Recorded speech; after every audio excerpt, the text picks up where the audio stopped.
Child models, when did you realize your childhood wasn't normal? When I was 7, sitting in an ice bath for 30 minutes to make my skin paler, my mom not letting me out despite my lips turning blue. Stop shivering or we'll start over, she said, scrolling through tomorrow's call sheet. The client specifically requested porcelain skin. The doorbell rang. 30 more seconds, my mother said, not looking up. The doorbell rang again, harder. Child Protective Services. We need to speak with you about your daughter. My mother's phone slipped from her hand, splashing into the ice water. Water dripped from my body as she wrapped me in a towel that was too small, meant for my face only. Before you think of tattletaling, remember what we did to your baby teeth, my father hissed as he pushed me toward the door. The CPS worker was a woman named Favor. A photographer sent us concerning photos from yesterday's shoot, bruising patterns and significant hair loss. My mother positioned herself behind Favor where only I could see her face twist into that look that meant the garage floor tonight. I forced my mouth into the pose from my comp card. Sweet, innocent, marketable. Everything's wonderful. I love modeling more than anything. Favor pulled out her tablet, zooming in on a behind-the-scenes photo. Why are there hand-shaped bruises on your arms covered with body makeup? I bruise easily. It's genetic. My mom helps cover them so clients don't worry. She swiped to another image. And the bald patches? My hand instinctively went to the clips holding my extensions. Just trying a new look. Very editorial. You're 10 years old. Why aren't you in school? My mother cut in. We homeschool between bookings. She earns more than you make in a year. Would you waste time on multiplication tables if you were banking 6 figures? Favor asked to see my schoolwork. My father laughed. We don't waste money on books when she could be practicing her poses. His hand moved to his belt, the way it did when he was about to prove who owned who. Favor's expression hardened. I need to speak with your daughter alone. Absolutely not, my father said. We don't leave her with strangers. Favor held up her badge. Refusing will require me to involve law enforcement. My mother's nails dug into my shoulder through the towel. We'll be right outside, sweetheart, she cooed in her client voice. But her whisper was different. Remember, we made you. We can unmake you. They left the door cracked. I could see my father's shadow. Can you read this consent form? Favor handed me a paper. After 30 seconds of silence, I whispered, I love reading, because that's what normal kids said. Can you write your name? My hand shook holding the pen. I knew it started with an E. Or was it an A? The letters swam like they always did. Everything's perfect here, I said louder, knowing they were listening. Favor leaned close. I'm going to ask your parents for complete privacy now. My father burst in. You can't, I can, and I will. Or we can wait for the police. Your choice. They left. Favor shut the door completely. The click of the lock sounded like freedom, but I could hear them pacing, like caged animals deciding whether to eat their young. Show me where you sleep. I led her to my room, the one with the white furniture and ring light setup. This is lovely. Where do you actually sleep? The lie was right there, but I was so tired. My head hurt from the ice bath. My feet hurt from yesterday's heels. Everything hurt. The garage, I whispered and started crying. She followed me out there. 2 yoga mats on concrete. A space heater that didn't work. My portfolio propped against the wall. My smiling face mocking me from 100 different angles. Favor took pictures of everything. I knew I'd pay for this later. If there was a later. A doctor arrived within an hour. My parents paced outside making calls to my agency, threatening to sue everyone. The exam revealed everything. Stress fractures in both feet from standing in heels since I was 6. Malnutrition despite the healthy lifestyle my parents promoted to casting directors. Patches of scalp where hair would never grow back. Too much bleaching. Too many extensions ripped out in frustration when I couldn't hold a pose. When did you last eat a full meal? The doctor asked. I've been on ice cubes for 3 days. Beach shoot coming up. My stomach had stopped hurting yesterday. That's how I knew it was working. Favor looked through my portfolio, comparing recent photos to my early work. You've lost significant weight. I nodded. Size 00 earns more than size 2. Do you have friends? Play dates? Normal kid activities? I had friends at the agency once, before I started booking too much. My parents said jealousy is bad for business. My voice kept getting smaller. Each truth felt like pulling out another tooth. Favor went to confront my parents while the doctor stayed with me. Through the door, I could hear everything. The explosion I'd been waiting for my whole life. She can't read because you don't send her to school. She's covered in injuries. My father exploded. After what he did next, Favor was never the same. I can't hear anything after the sound of my father hitting Favor. Just this ringing that fills up my whole head like I'm underwater. Someone is screaming and I realize it's my mother. But she's not screaming at him. She's screaming at Favor for provoking him, for pushing too hard, for making him do this. The ringing gets louder and I watch Favor crumple against the doorframe, her body sliding down slow like she's melting. Blood spreads across her forehead in a line that looks too bright, too red, like the lipstick clients wanted me to wear for holiday campaigns. I think this is my fault for not being good enough at pretending everything was wonderful, for letting her see the garage, for answering questions wrong. If I'd just performed better, held my smile longer, said the right things in the right order, none of this would be happening. A neighbor must have called 911 because suddenly there are police everywhere. Their radios crackling with codes I don't understand. Numbers and letters that mean something to them but sound like another language to me. My father is face down on the lawn with handcuffs on, still yelling about his rights and how we're a respectable family, how this is all a big mistake. Grass stains spread across his white shirt, and I think about how mad he'll be later about the stain, about the dry cleaning bill. My mother switches to her client voice, the one that books jobs and charms casting directors, telling officers this is all a big misunderstanding while her eyes lock onto mine and promise me the garage floor forever if I say one true word. Her face does two things at once, smiling at the officers while her eyes go flat and cold at me, and I know that look better than I know my own reflection. An ambulance takes Favor away on a stretcher with an oxygen mask over her face, and I can see blood soaking through the white bandage they wrapped around her head. A female officer kneels down to my level, her knees cracking, asking if I'm hurt, if anyone touched me, if I need medical help. I automatically smile my comp card smile, the one that's supposed to look sweet and innocent and marketable and say I'm perfect. Everything's perfect. I'm fine. She doesn't smile back, just stares at me like she can see through the performance and wraps a blanket around my shoulders, even though it's not cold outside. They put me in a police car, but I'm not in trouble, the officer explains. They're just taking me somewhere safe while they figure everything out. I don't know what safe means anymore because the garage was supposed to be temporary, and temporary turned into 2 years, and my parents were supposed to love me, and love turned into ice baths and pulled teeth. The hospital exam room is too bright, fluorescent lights like a photo shoot but wrong, buzzing overhead in a way that makes my head hurt worse. A doctor with kind eyes and gentle hands documents every injury while I stare at the ceiling tiles and count them to keep from thinking about Favor's blood. 26 tiles with little holes in them like someone poked them with a pencil over and over. The doctor writes things down and takes pictures and measures things with tools that beep. And someone says 32 stress fractures in both feet. Malnutrition severe enough that they wanted to admit me, except they need the bed for Favor. The doctor's voice gets quieter when she photographs my scalp, pulling back the extensions to show the bald patches where hair got ripped out. So many times the roots just gave up. She asks who did this like she doesn't already know the answer is me for not holding poses long enough, for fidgeting during 12-hour shoots, for being difficult when clients needed perfection. They take me to an emergency shelter that night where everything smells like industrial cleaner, that sharp chemical smell that burns the inside of my nose and makes my eyes water. The bed has a real mattress, not concrete, but my body doesn't know how to sleep without cold seeping up through my spine.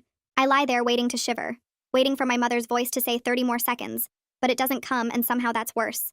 Other kids are crying in other rooms, and I want to tell them to stop shivering or we'll start over, want to warn them that crying ruins your face and ruins your booking rate. But that's my mother's voice in my head and I bite my tongue until I taste metal, that copper penny flavor that means I bit too hard. Morning comes too bright through windows without blackout curtains, and a woman brings me clothes that aren't designer, just soft and clean and normal. She tells me Favor is in the hospital, stable but hurt, and I hear myself ask if it's a skull fracture before I can stop the words from coming out. The woman's face changes, her eyebrows pulling together, and she asks how I knew that, how I knew what kind of injury to expect. I realize I wasn't supposed to hear the whispered conversations last night between staff members talking outside my door, wasn't supposed to understand that my father might have killed someone because I couldn't perform well enough to keep him calm.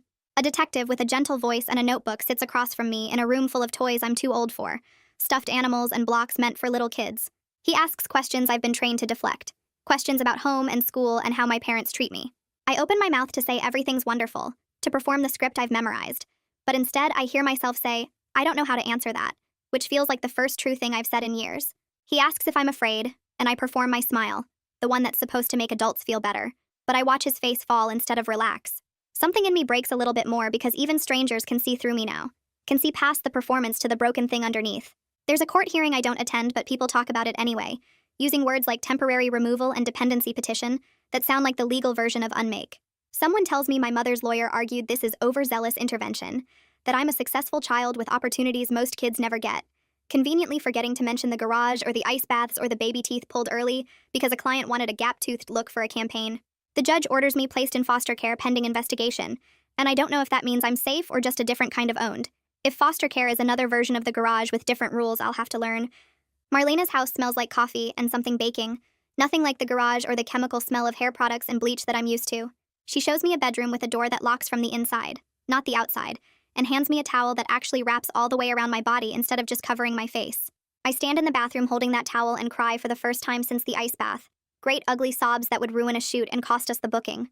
No one yells at me to stop. No one threatens to start over. No one tells me I'm wasting time that could be spent practicing poses. Breakfast is scrambled eggs and toast.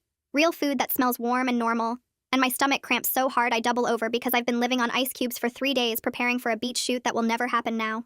Marlena doesn't push, doesn't force me to eat or threaten me with the garage, just wraps the eggs in foil and says they'll be here when I'm ready.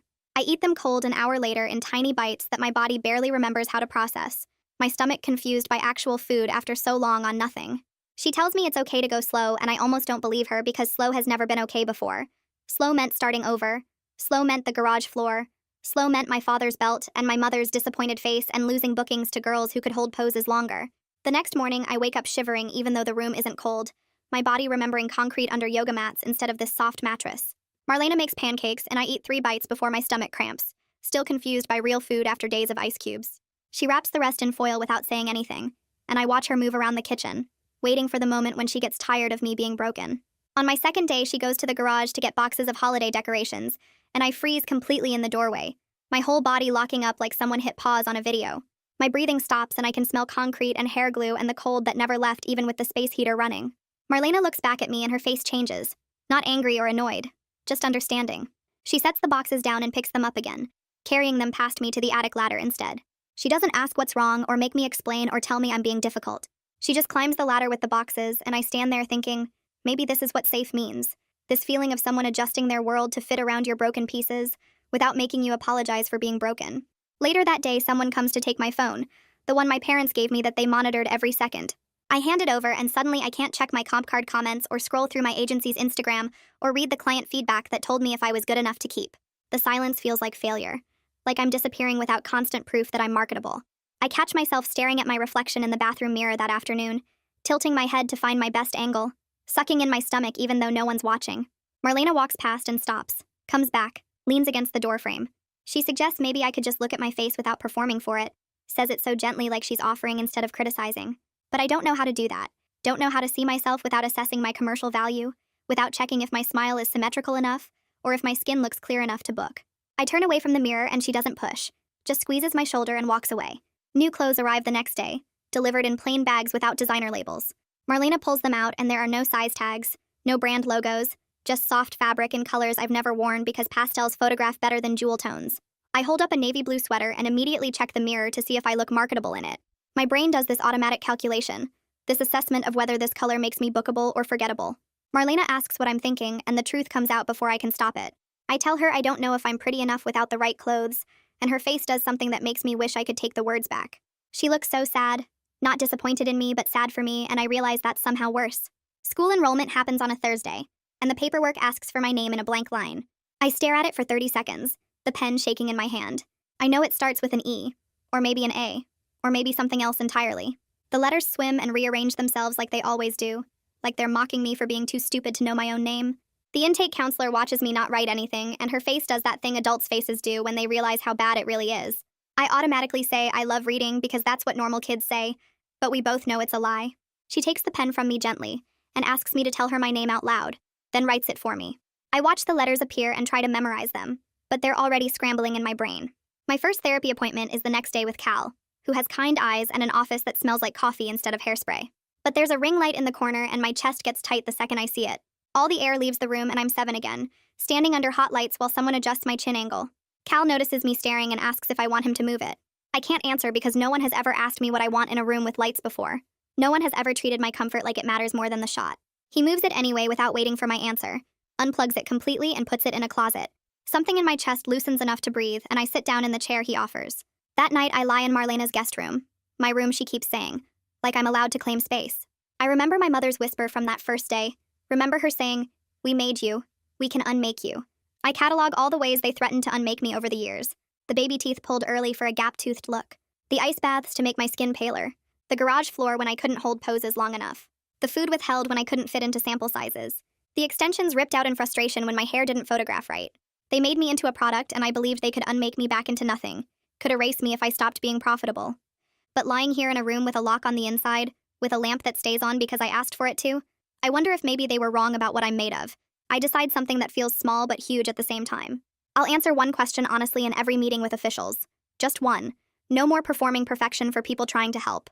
It's a tiny rule, barely counts as rebellion, but it feels like taking back one small piece of myself. The next morning when Marlena asks how I slept, I say bad. I kept waking up cold, instead of great thank you. I watch her face shift into understanding instead of disappointment, and realize honesty doesn't always lead to punishment. My first day at actual school is terrifying in ways photo shoots never were, because there's no script, no one telling me where to stand or how to smile or what expression to make. They place me 2 grades below where I should be for reading, and I sit by the door watching the exit like it might disappear if I look away.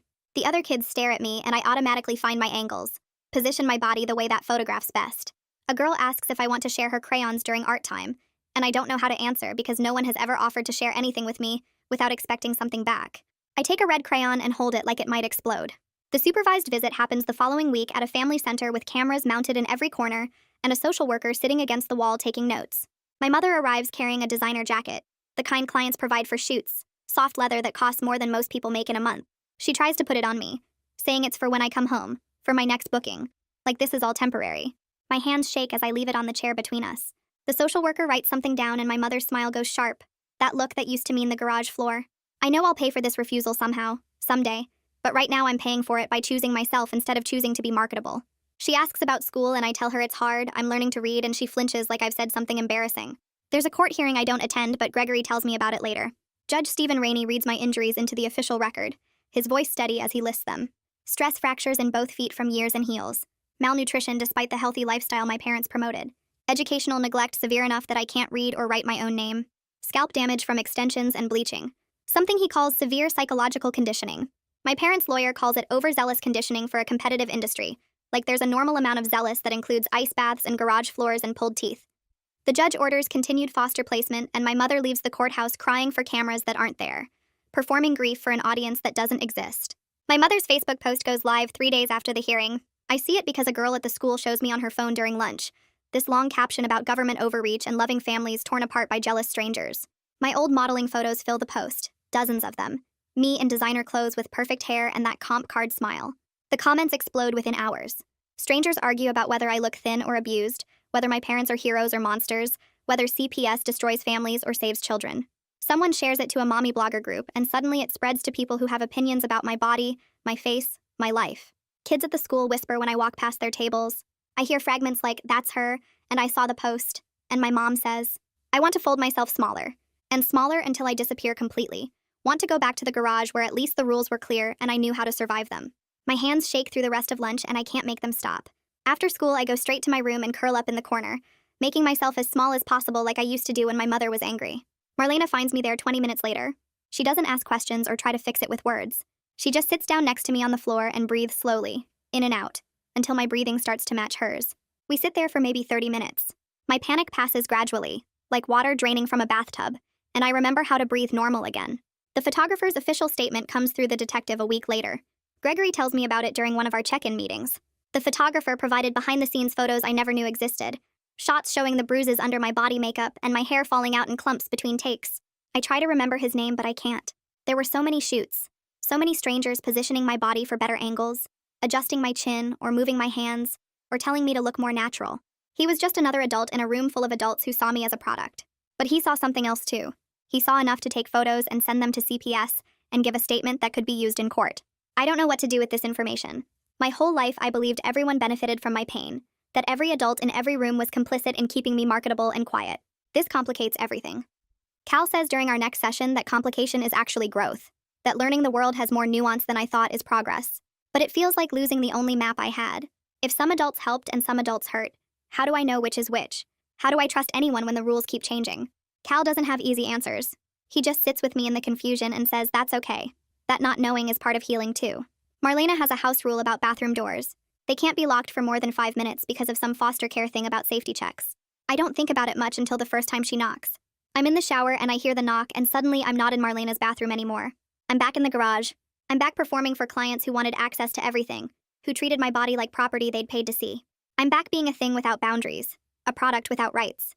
My breath comes too fast and I can't slow it down. I slide down the shower wall and sit on the floor with water pouring over me. Marlena hears me breathing wrong. She opens the door just a crack and asks if I'm okay. I can't answer. She comes in and sits on the bathroom floor outside the shower, doesn't try to touch me or make me come out, just sits there and talks in this calm voice. She explains we can adjust the rule. We can find another way to keep me safe that doesn't feel like being watched. She says rules can bend around trauma instead of breaking people into pieces to fit them. We sit there until the water runs cold. Later, we make a new rule together. The door can stay locked as long as I need, but I have to answer if she knocks. Just say something so she knows I'm okay. It's a small change, but it feels huge. I'm learning that safety doesn't have to mean giving up all privacy, that protection and boundaries can exist together if someone's paying attention to the difference. The nightmares start around week 3. They're always the same.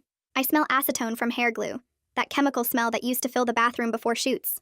My mother's hands pull extensions tight enough to make my eyes water. She's saying 30 more seconds while my scalp bleeds. I'm 7 and I'm 10 and I'm every age I've ever been that involved her hands in my hair. I wake up gasping, my hands clawing at my head like the extensions are still there. Marlena appears in my doorway within seconds. She has a kit Cal gave us, this small box full of different things. She sits on the edge of my bed and opens it. There are little bottles with different scents, textures to touch, things that feel silly until they work. She teaches me to smell the lavender first, then count the cracks in the ceiling. 1 crack, 2 cracks, breathe, 3 cracks. I count 19 cracks total.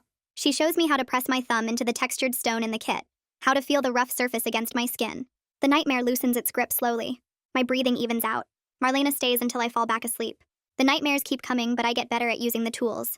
I learn that waking up is different from surviving, that I can pull myself out of the past instead of drowning in it. Some nights I still smell the acetone, but now I can smell the lavender too, and the lavender is stronger.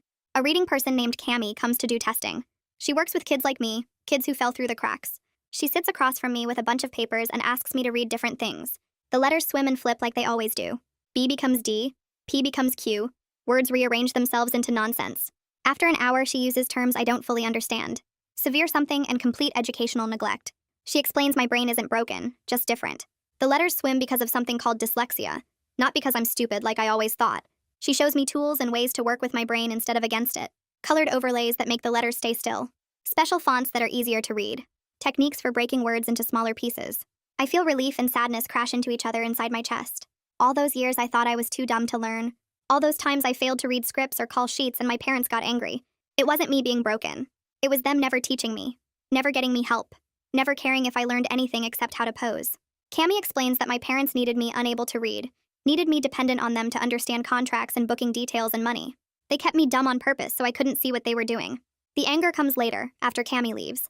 I'm angry at them for stealing my education. I'm angry at myself for believing I was worthless. I'm angry at every adult who saw me struggle and did nothing. The bone doctor says no more heels. Ever. He's serious about it. Makes me understand this isn't a suggestion. He fits me for these ugly medical boots called CAM boots. They're bulky and graceless. Nothing like the beautiful shoes I wore for shoots. I stare at them sitting on the exam table. Those heels made me tall and elegant and worth booking.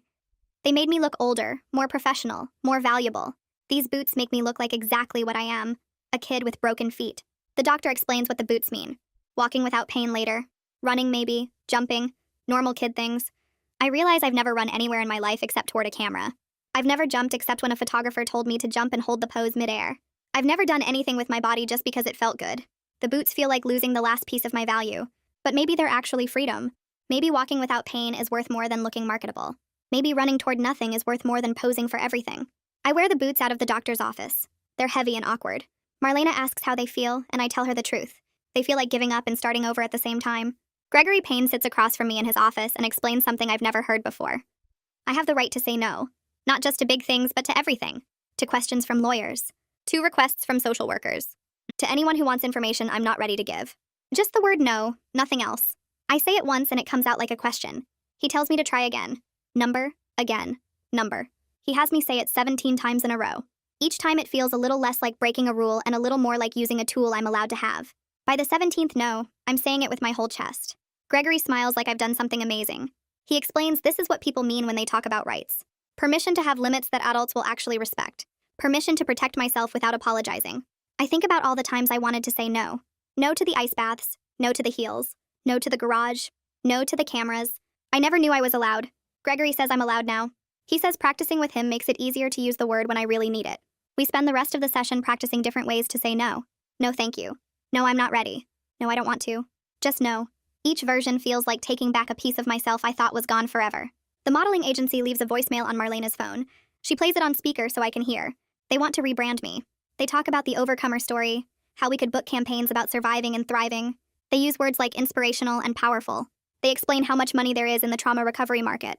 I listen for 30 seconds before I reach over and delete it. Marlena doesn't stop me.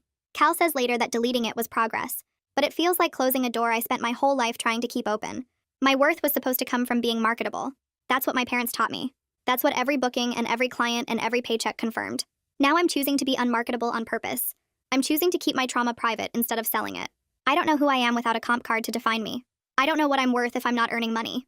Cal says I'm worth everything just for existing, but I don't believe him yet. Maybe someday I will. For now, I just know I'm done performing, done being a product, done letting strangers consume my pain for their inspiration. The agency can find another kid to exploit. I'm learning to just be a kid instead. Favor's update comes through Gregory a few days later. She's been let out of the hospital, but she needs a cane now for balance problems. Maybe forever. The guilt hits me so hard I can't breathe. My chest gets tight and my vision goes spotty, and I have to sit down on the floor of Gregory's office. My father hurt her trying to protect me. She has permanent damage because I wasn't good enough at pretending everything was wonderful. She'll walk with a cane for the rest of her life because I existed wrong. Gregory talks me through the panic. He explains that my father's violence is his choice, not my result. He says Favor knew the risks and chose to protect me anyway. He says I'm not responsible for what my father did. But the guilt sits in my chest like concrete anyway. It's heavy and solid, and I can't move it no matter how much I understand intellectually that it's not my fault. Cal spends our entire next session on this. He reframes it over and over.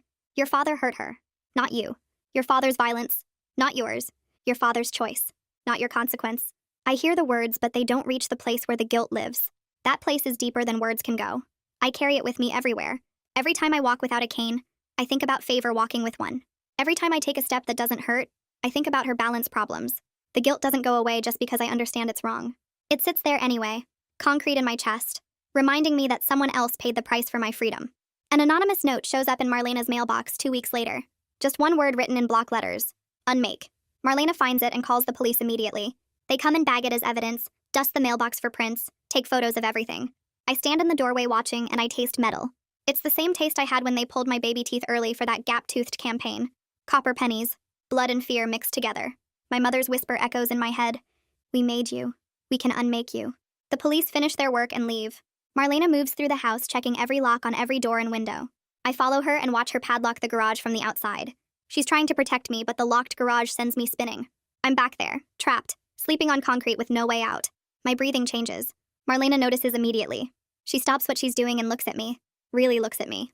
Then she moves the padlock inside instead. Shows me how to open it from here. She explains that protection doesn't have to feel like being trapped if someone's paying attention to the difference. I hold the key in my hand. It's small and cold. The garage is locked, but I can unlock it anytime I want.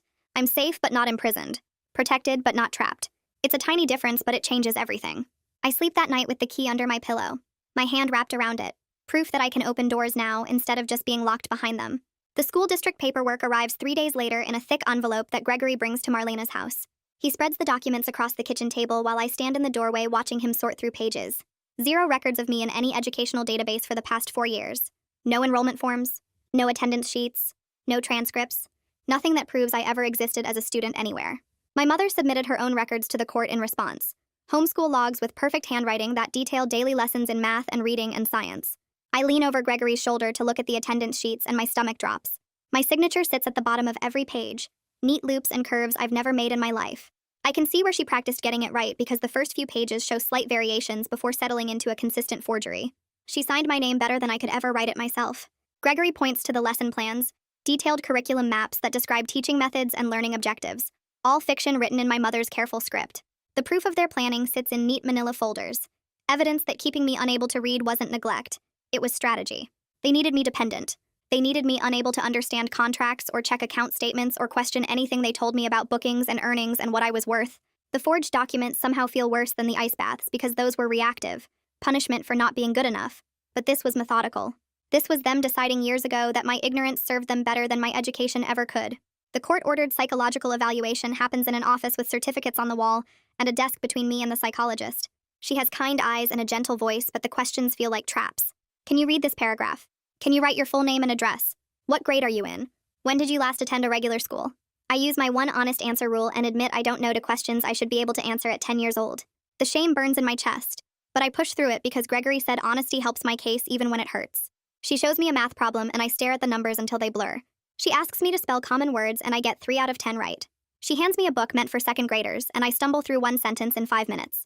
Every failure gets documented with check marks on her form. The evaluation takes 2 hours, and by the end I feel stripped bare. Every gap in my knowledge exposed and measured and recorded. The psychologist's report arrives a week later, and Gregory reads parts of it to me. Phrases like institutional trauma and systematic deprivation and severe educational neglect. The words make me sound like a case study in a textbook instead of a person. Gregory explains these clinical terms will help prove my parents' abuse in court, but I just feel exposed. Like everyone will know exactly how broken and stupid I am. He tries to reframe it as documentation of harm done to me. Not evidence of my failure, but the shame sits heavy anyway. The modeling agency's lawyer sends a letter to Gregory's office claiming Favor's report damaged their reputation and cost them valuable clients. The letter threatens legal action for defamation and demands retraction of all statements made to CPS and media. Gregory shields me from most of the legal language but explains they're trying to intimidate us into silence, trying to make the cost of speaking up too high to maintain. I feel this surge of protectiveness for Favor that surprises me with its intensity. She took a skull fracture because she wouldn't be silent about what she saw. She walks with a cane now because she kept pushing when my parents told her to leave. I ask Gregory if I can write her a letter and he says yes immediately.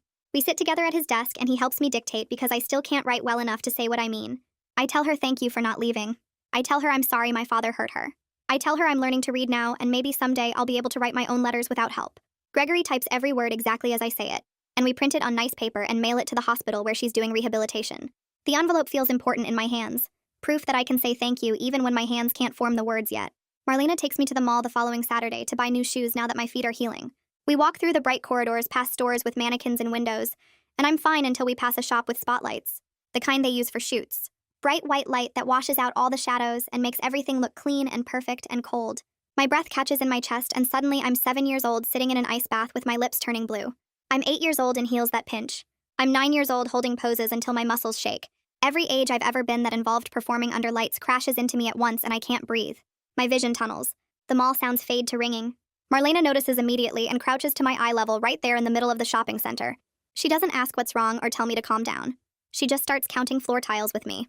1 tile, 2 tiles, breathe, 3 tiles. Her voice is steady and calm and she counts slowly enough that I can follow. 4 tiles, 5 tiles, breathe, 6 tiles. People walk around us and stare, but Marlena doesn't care. She stays crouched at my level counting tiles until my breathing slows and the tunnel vision fades. 7 tiles, 8 tiles, breathe, 9 tiles. When I can finally speak, I whisper sorry, and she says there's nothing to apologize for. We sit on a bench for 20 minutes while I come back to myself and she doesn't rush me or act embarrassed. Public panic doesn't mean private shame if someone's willing to sit in it with you. The dermatologist appointment happens on a Tuesday afternoon. She needs to document my scalp damage for the medical records that will go to court.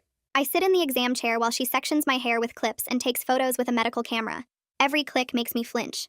Every flash sends my heart racing. But she explains these pictures are mine. For documentation, not distribution. For healing, not selling. She shows me the infected follicles on her computer screen, red and swollen where extensions pulled too hard for too long. She points out the permanent scarring, pale patches of scalp where hair will never grow back no matter what treatments we try. She names it traction alopecia from chronic extension use and writes it in my chart with codes and medical terminology. My body gets to be medical instead of marketable for the first time. Gets to be a patient instead of a product. She prescribes treatments for the infected areas and recommends a specialist for the permanent damage and treats my scalp like it matters beyond how it photographs. I cry in relief at being seen as something that deserves treatment rather than something that needs better lighting. The dermatologist hands me tissues and doesn't tell me to stop crying because it ruins my face. A neighbor kid knocks on Marlena's door the next day and asks if I want to draw chalk pictures on the driveway. I stand in the doorway frozen because I don't know how to play. Don't know what kids do when there's no camera and no client and no one directing the activity. The kid has a bucket of colored chalk and starts drawing without waiting for my answer.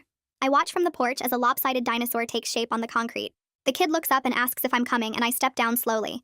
I start to pose automatically, finding my angles even though there's no camera, turning my face to catch light that doesn't matter. The kid looks confused and just keeps drawing. I sit down on the warm driveway and pick up a piece of chalk. I draw my medical boots, the ugly ones that are helping my feet heal. I make them bright purple even though the real ones are gray. I add stars on the sides because I can. The kid looks over and says cool boots like they actually are cool, like my drawing has value just because I made it. It's the first picture I've ever created that wasn't for someone else's eyes. The first art that doesn't have to be marketable or perfect or anything except mine. The placement review hearing happens 2 weeks later in the same courthouse where all my other hearings have been. They mention possible move if safety risks escalate and my whole body prepares to perform perfection. To be easy and grateful and marketable enough to keep. To smile the right way and say the right things and prove I'm worth the trouble. But I remember Gregory's lessons about saying no. I remember Cal's teaching about authentic needs. When the judge asks if I have anything to add, I speak up before I can lose my nerve. I need to keep the bedroom lamp on at night. This tiny need that feels huge to voice. This small request that could make me seem difficult or demanding or not worth keeping. The judge writes it down in his notes like it matters. Marlena squeezes my hand under the table. The court approves the lamp staying on along with continued placement, and I learn that asserting needs doesn't always lead to punishment. Sometimes it just leads to a lamp staying on. Sometimes people adjust their rules to fit around your broken pieces instead of breaking you further to fit their rules. Gregory receives a package at his office from a stylist who worked several of my shoots years ago. Inside is a USB drive with behind-the-scenes footage she's been carrying guilt over since I was 7. Gregory previews it first and decides I shouldn't watch it. I trust his judgment. But I agree to describe what breaks were like on set, because my testimony helps build the case. Gregory records my voice while I explain. Standing still between takes. No sitting because it wrinkles clothes. No eating because it bloats and shows on camera. No bathroom because it wastes time and annoys clients. Just standing and waiting to perform again. My feet hurting in heels. My stomach empty and cramping. My mother's voice reminding me that complaining costs bookings. I hear my own voice explain my childhood like it happened to someone else. Like I'm describing a character in a story instead of my own life. Gregory says that dissociation probably saved me. That being able to separate myself from the experience is how I survived it. The recording goes into evidence, and I try not to think about strangers listening to my voice explain what breaks meant in my world. The detective calls Marlena's house 3 days later with news that changes everything. He obtained text messages between my parents from the week after my removal. They were planning to take me back after court, discussing which relatives have addresses CPS doesn't know about, mapping out how to disappear with me before the system could stop them. The texts are evidence of ongoing threat, and the judge responds immediately. Tighter bail conditions, GPS monitoring for both parents, increased security protocols around all my locations. Marlena sits with me while she explains the new safety measures, and I feel simultaneously validated and terrified. My fear wasn't paranoia. They really were planning to unmake the rescue. Really were scheming to take me back to the garage and the ice baths and the shoots that never end. Being right about danger doesn't make you less endangered. It just proves the threat was real all along. School goes into soft lockdown the following Monday. My parents were spotted in the parking lot during morning drop-off, violating the restraining order, standing by the fence watching students arrive. Suddenly there are protocols with my name attached to them. Teachers I barely know move me to an interior classroom with no windows facing the parking lot. The principal calls police while I sit at a desk that isn't mine, surrounded by kids who stare. I think about how much trouble I am, how much space my fear takes up, how many people have to adjust their day because I exist wrong. The lockdown lasts 40 minutes until police arrive and verify my parents are gone. My regular teacher walks me back to my classroom and the other students whisper when I pass. Cal reframes it later in our session. People are choosing to protect you, he says, choosing to take your safety seriously. But in the moment, it just feels like being the problem everyone has to solve. Like my existence creates chaos that spreads to everyone around me. Like maybe my parents were right that I'm more trouble than I'm worth. That same afternoon, Marlena sits me down in the kitchen and explains we have to move tonight. The detective called with intel that my parents hired someone to track my location, and the current address is no longer safe. I have 10 minutes to pack what matters most. I run to my room and grab the chalk dinosaur photo from the driveway, the one the neighbor kid drew with me. I take Marlena's oversized mug that I use for hot chocolate every night. I reach for the homework on my desk, half finished spelling words, and my hand stops because I know I have to leave it behind. The bedroom where I finally learned to sleep without waking up cold every hour gets left behind too. Marlena loads 2 suitcases into her car, and we drive to an address she won't tell me until we get there. She promises we'll make new bedtime routines in the new place. New hot chocolate nights. New everything. I stare out the window and think about how safety keeps moving. How every time I start to trust a space, it gets taken away. Protection means losing the small things I just started to believe were mine. The new apartment is smaller with bars on the windows that make my chest tight. Marlena shows me which bedroom is mine, and I unpack the chalk photo and the mug, and that's all I have of the place where I was learning to be safe. 3 days later, I start at a different school where nobody knows my story yet. The teacher is younger than my last one, and she asks for volunteers to read aloud from the chapter book on her desk. Hands shoot up around the room. I say pass without the usual lie about loving reading. It feels like progress, but also like failure because everyone else volunteered and I'm still the broken kid who can't do basic things. The teacher nods and moves on without making it weird. After class, I meet with Cammie in a small room with alphabet posters, and she hands me a simple book with big letters. I read one full sentence out loud, stumbling over every single word, sounding them out like I'm 5 years old instead of 10. Cammie takes a photo of the page and tells me this is remarkable. I want to explain that kindergartners do this easily. That remarkable should mean something harder. But she's genuinely celebrating like I've accomplished something worth remembering. I let myself feel proud for maybe 5 seconds before the shame crashes back in. The next week, Gregory calls Marlena's phone and asks if I'm ready to give my statement for the criminal case. He outlines every option in careful detail. I can testify in court or not. I can do video recording or in person. I can have support people with me or go alone. I can answer prosecutor questions or submit a written statement. He lists each choice without pushing me toward any particular one. I tell him I'll do a recorded video statement, but only in a room that feels safe, not a courtroom. I want Cal there with me. I absolutely will not testify in front of a jury because I can't perform my trauma for an audience, even if it helps put my parents in prison. The prosecutor will be disappointed, but that's not my problem. Gregory writes down my boundaries and says he'll make sure they get respected. I learned that my comfort actually matters, even in a legal system that usually cares more about what other people need. 2 days after that, Favor shows up at the new apartment walking carefully with a cane. She moves slower than I remember, and her balance seems off. She sits down at Marlena's kitchen table and apologizes for things that aren't her fault. She says she's sorry for not knocking louder earlier in her career, for all the times she saw warning signs with other families but didn't push hard enough.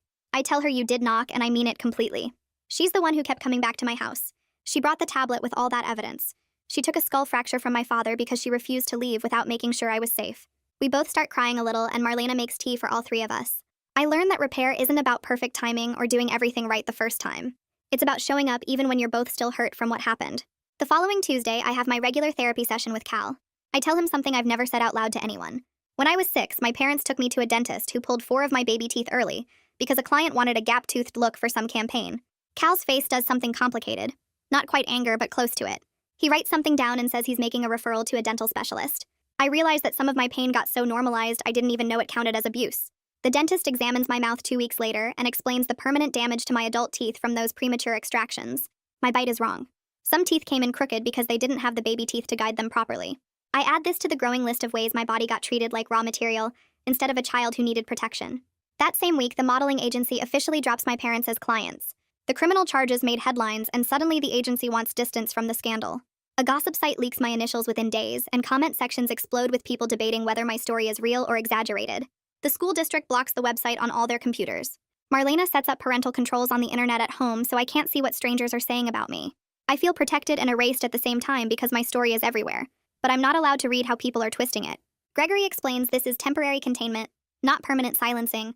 But right now it feels like I'm still being controlled just by different people with supposedly better intentions. My parents file a civil lawsuit against CPS claiming wrongful removal and demanding my return. Talk radio picks up the story as an example of government overreach and parental rights violations. Gregory explains the likely outcomes over the phone. Nuisance suit, he says. Will probably get dismissed. Standard intimidation tactic. But I hear the radio clips anyway when Marlena accidentally leaves the car radio on. Hosts defending my parents' rights to raise me how they see fit. Callers arguing that successful child models prove the parents are doing something right. I start wondering if I'm the villain in someone else's version of this story. Cal works with me on holding 2 truths at the same time. Some people will always believe the wrong thing. That doesn't make my reality less real. On a Tuesday morning, I sit down with Cami and write my full first name correctly twice in a row without any help. She takes a photo of the paper like it's a museum-quality masterpiece. I keep that paper under my pillow when I get home and touch it at night when the doubts come back. Proof that I'm learning. Proof that my brain can do things I thought were impossible. It's just a name, my name, but it feels like claiming ownership of something that was always supposed to belong to me. The criminal statement recording happens in a child-friendly room at the courthouse with soft furniture and tissue boxes on every surface. They set up a ring light for video quality, and my chest immediately gets tight. I ask them to turn it off. They do it right away without arguing and switch to natural lighting from the windows.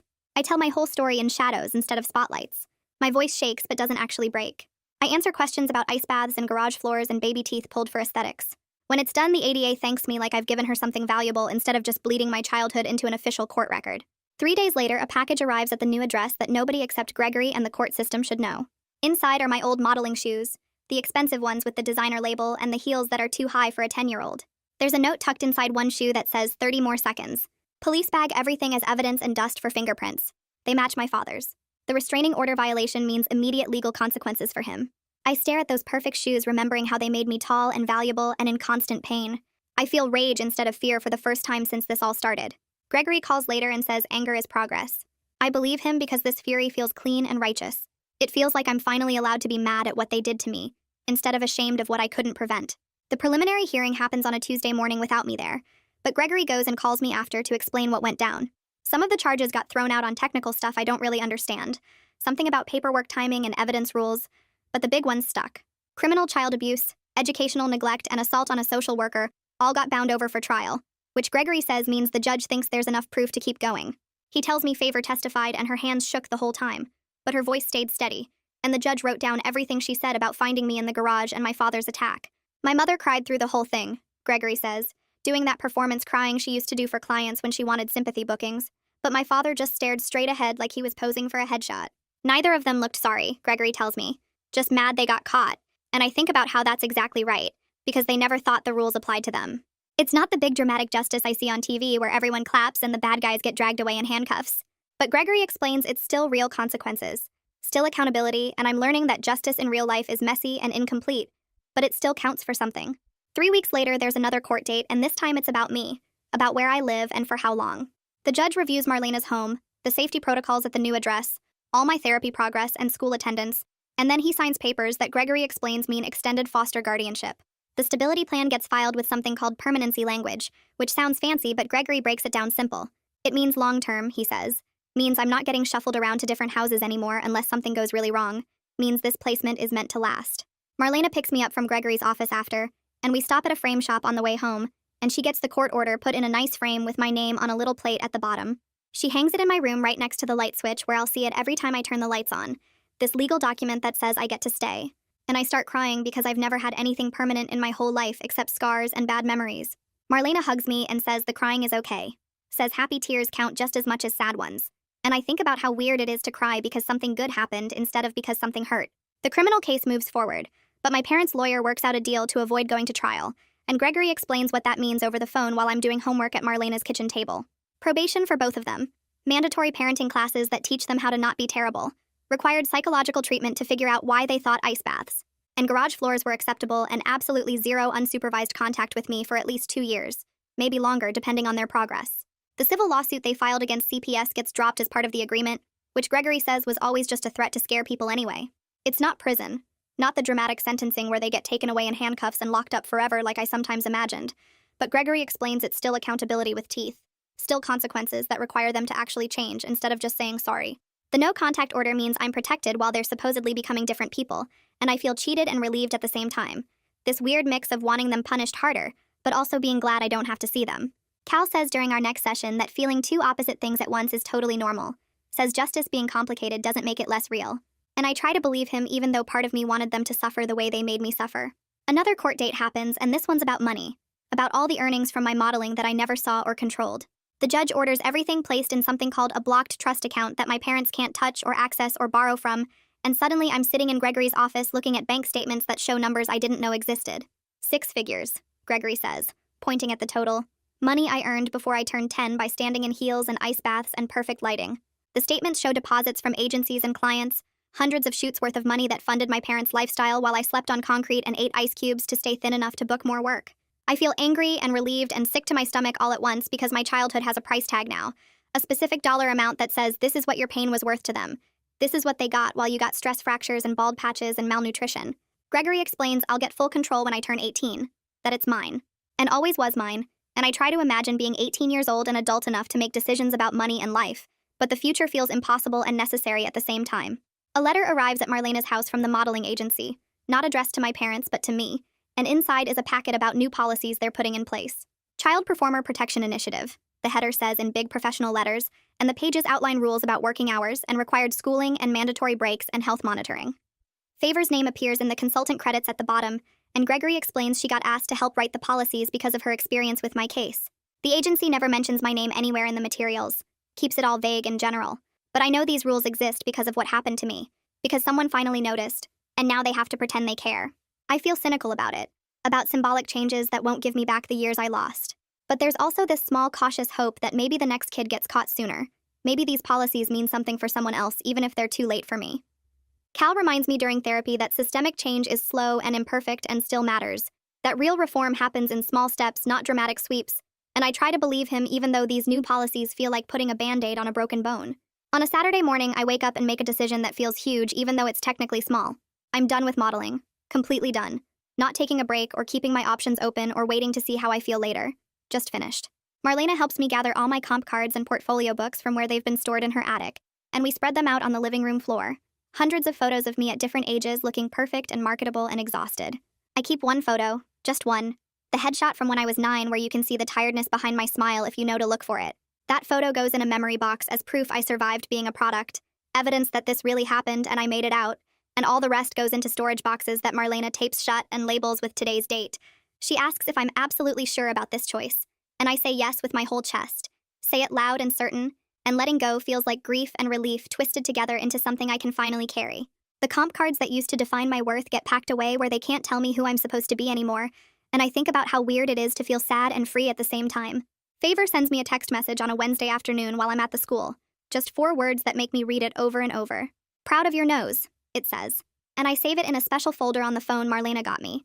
A folder of messages to look at when I forget I'm allowed to have boundaries and make choices. Gregory tells me later that Favor went back to work part-time, that she's doing her own trauma therapy now to process what happened. And I think about how we're both learning to walk differently now. Her with a cane because of the skull fracture, and me without performing because I'm trying to figure out who I am when I'm not posing. We're both adjusting to bodies that got hurt protecting something important, both learning that surviving changes you in ways that don't just go away when the danger ends. Gregory says we're both survivors now, not just me. And I'm starting to understand that survival isn't something you do alone in a garage. It's something people do for each other. With each other. This whole network of choosing to show up even when it costs you something. After months of supervised visits where social workers watched every interaction, the court finally approves my first unsupervised playdate, and the neighbor kid comes over on a Saturday to draw chalk pictures again. We sit on Marlena's warm driveway with a bucket of colored chalk between us, and draw dinosaurs and boots and houses with big windows that let in light. I take my cam boots off to feel the sun-heated concrete under my feet. This simple thing I never got to do during modeling because my feet were always locked in heels or wrapped in bandages. The kid asks why I'm smiling, and I realize I am. Not the comp card smile I learned to make on command, but a real one that uses different muscles in my face. Muscles I forgot existed. I say I don't know because I genuinely don't know what unprompted happiness feels like. Don't have words for this feeling of just existing without performing. But I'm learning what it means to smile because something feels good, instead of because someone's paying me to look happy. Reading progress happens slowly, and then suddenly. Months of intensive work with Cami building up to the moment where I write a full one-page story without help. It's about a towel that actually fits all the way around a kid's body. Simple and short, but mine. My words arranged in my order saying what I want them to say. My teacher asks if she can post it on the class board, and I panic for a second. That old fear of being displayed. And judged and found not good enough. But then I realize she's celebrating me, not selling me. Showing my work because she's proud, not because it's marketable. There's a difference between visibility as exploitation and visibility as acknowledgement. And I'm learning to tell them apart, even when my brain wants to make everything feel like a transaction. The story stays up for 2 weeks, and kids tell me they liked it. Just casual mentions in the hallway or at lunch. And I'm learning that being seen doesn't always mean being consumed. Sometimes it just means people noticed you did something and thought it was good. The orthopedist clears me to stop wearing cam boots after months of healing and building strength in feet that spent years compressed in heels. Marlena takes me shopping for real shoes. Sneakers I get to pick based on how they feel instead of how they photograph. And we walk through the store looking at options. We pass a display of heels and I stop completely. Frozen. Staring at them like they're a test I might fail. I remember how heels made me tall and elegant and valuable. How clients specifically requested them. How my parents bought expensive pairs. And made me practice walking in them until my feet bled. And for a second I want to try them on just to see if I still know how. Marlena doesn't rush me or drag me away or tell me what to feel. Just stands next to me and waits while I make a choice. I turn away from the heels and walk toward the sneakers. Choose comfort over aesthetics for maybe the first time in my life. And I learn that temptation doesn't have to mean surrender. Sometimes it's just a memory you get to leave behind while you pick something better. The family center where they schedule the visit smells like fake flowers and floor cleaner. Nothing like Marlena's house or the garage. A social worker sits in the corner with a clipboard, watching everything, and my parents arrive separately because the court order says they can't be together without supervision. My mother brings a designer jacket, the kind clients use to provide for shoots, and tries to put it on me, but I leave it on the chair between us. She switches to her client voice, asking about school and saying my sneakers are cute, and I answer with the truth instead of performing. School is hard. I'm learning to read. These are my comfortable clothes. Her face does something complicated, like she's trying to process a version of me that doesn't know how to be marketable anymore, and I watch her struggle to find the right response when I won't give her the script she's expecting. My father sits across from us and barely talks, just stares at his hands, and I realize his power only worked when I was small enough to unmake. I'm growing into someone he can't reshape anymore. Someone who says no and means it. Someone who chooses sneakers over heels and truth over performance. The hour passes slowly, and when the social worker says time's up, I stand without waiting for permission and walk out first. That night, the nightmare comes, but only once instead of every night like before. The smell of acetone and my mother's hands pulling extensions tight enough to make my scalp bleed. I wake up gasping, but I don't scream for Marlena. Just reach for the lavender sachet Cal gave me and breathe in the smell until the garage fades. I count ceiling cracks, 1 through 17, and touch the textured blanket Marlena bought specifically because it grounds me. The garage is a memory, not a destination, I tell myself, and some nights I even believe it. I still wake up cold sometimes, but I can pull a real blanket over myself now, thick and warm, and the difference between then and now gets clearer even when my brain tries to blur them together. On Tuesday, we're walking to the library when I see it. My own face on a billboard from 2 years ago. Some campaign still running even though I don't model anymore. My breath stutters in my chest and I stop walking completely, frozen on the sidewalk staring up at that girl who looks happy. I remember that shoot. Remember the ice bath that morning to make my skin pale enough. Remember my mother yelling between takes because I couldn't hold the pose long enough. The disconnect between the image and the reality makes me dizzy, like I'm splitting into two people, the product on the billboard and the kid standing here in sneakers. I pull out my phone with shaking hands and text Cal. Use the crisis plan we practiced for moments like this. He calls back within a minute and talks me through grounding, his voice steady and calm while I count things I can see. 5 cars, 3 trees, 1 billboard with my face that isn't really me anymore. He stays on the phone until I can breathe normally again, until I can walk past my own commodified face without disappearing into it. The letter arrives on Friday, delivered to Marlena's house even though my mother isn't supposed to know this address. My hands shake holding the envelope, seeing her handwriting, and Marlena finds me staring at it in the kitchen. She offers to return it unopened, and I choose that. Choose not to read whatever performance of remorse or manipulation is inside. The detective comes within an hour and bags it as evidence of restraining order violation, and I feel powerful for the first time. Powerful enough to refuse access to my own thoughts. Cal says later that choosing not to engage is different from being silenced, and I'm learning that sometimes the strongest thing you can do is walk away from people who only know how to hurt you. The court review happens 9 months after the doorbell rang, and I sit in the waiting area while Gregory talks to the judge about my progress. When they call me in, the courtroom feels huge and official. Nothing like the family center with its fake flowers. The judge asks if I feel safe, and I say yes without performing the answer, without checking my angles or smoothing my voice into something marketable. Just yes, because it's true most days now. Because Marlena's house has locks on the inside, and meals without punishment, and a bedroom where I get to sleep above ground. Gregory reports that I'm thriving in placement, that the trauma symptoms are decreasing, that I'm building skills for future independence, and the judge extends guardianship with permanency language that means I'm not getting moved again. Favor invites me to read at a support group in her office, and I write 3 paragraphs about what it feels like to learn your body belongs to you. My voice shakes reading it aloud but doesn't break, and when I finish, other survivors nod like they understand. My story isn't just evidence or entertainment anymore, it's connection. It's proof that other people survived too, and we're all learning how to exist without performing. Favor sits in the back with her cane and smiles at me like I've done something brave, and I smile back because maybe I have. Maybe using your voice after it's been stolen counts as courage even when your hands shake holding the paper. Marlena throws a small celebration that Tuesday. Cupcakes instead of kale chips and balloons instead of ring lights. She gives me a new towel embroidered with my name in letters I can finally read, and I cry a little because I've never owned anything that was just mine before. Nothing that wasn't for shoots or clients or making me more marketable. We don't celebrate survival because that feels too heavy. Just celebrate Tuesday. Celebrate being 10 years old and allowed to eat sugar and make a mess. The neighbor kid comes over and we play a board game I don't know the rules to, and losing feels fun instead of dangerous. I'm learning that childhood is supposed to include joy without performance metrics attached. That playing isn't practice for anything. It's just playing. The school project asks us to sign our names on a corkboard for a community art piece, and I write my full name legibly without help or shame. I pin it up without asking if it's marketable, without checking angles or lighting. Just my name among other names like I'm a regular kid who belongs here. My teacher takes a photo for the school newsletter and asks permission first, and I say yes because this photo is about participation, not perfection. I'm learning the difference between being documented and being exploited, between someone capturing a moment and someone selling my image to strangers who think they own pieces of me. 10 months after the doorbell rang, I'm sitting in my room with the door locked from the inside and the lamp on because I asked for it to stay on. The ring light stays unplugged in the closet, a relic of a life I survived but don't have to return to. Favor is back at work part-time with a cane and trauma therapy, learning to walk again after my father's violence. My parents are in court-ordered treatment with no contact allowed, supposedly learning to be different people, though I don't know if that's possible. Marlena is downstairs making dinner that I'll eat slowly without punishment. Real food that I get to taste instead of ice cubes and empty promises. I can write my name and read simple books and wear comfortable clothes and say no when I need to. Nothing is perfect. I still have nightmares sometimes. Still flinch at camera flashes.